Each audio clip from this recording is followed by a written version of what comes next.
Do you have an unused balance on a PaysafeCard voucher or my PaysafeCard account and you're wondering how to get that money back? It's a common question. Maybe you bought a voucher for a specific purpose and didn't spend the whole thing, or perhaps you just closed your account and need the remainder of the funds. Whatever the reason, getting a refund of that unused PaysafeCard balance is definitely possible, but it follows a specific procedure and it's important to understand the process, especially about fees and required documents. This isn't an instant ATM withdrawal, but with the right steps, you can get those funds back into your bank account. Here is the straightforward guide on how to process a refund for your unused PaysafeCard balance.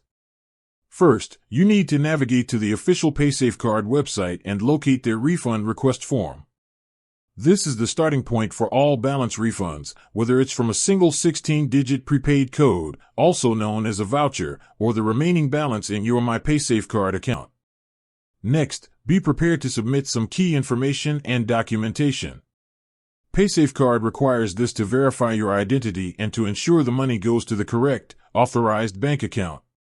You will need to provide your personal details, including your full name, email, and address, and crucially, your bank account details. This means the bank name, IBAN or account number, and the SWIFT or BIC code. For a refund of a 16-digit prepaid code, you'll need to enter the code number itself and attach a copy or photo of the voucher. If it's an account balance refund, they often require copies of a government-issued photo ID and a recent bank statement or a screenshot from your online banking showing your bank details. Make absolutely sure the name on your bank account matches the name you submit on the refund form, as refunds to third-party accounts will fail. After submitting your request, PaysafeCard will process it. Now, be aware of two important things: time and fees.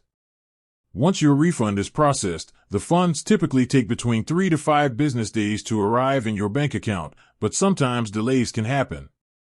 Secondly, PaysafeCard does charge a processing fee for a refund.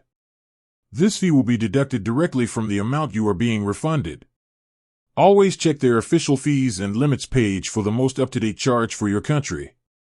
Finally, keep an eye on your email for any updates or if their customer service team needs to contact you regarding incomplete or incorrect information.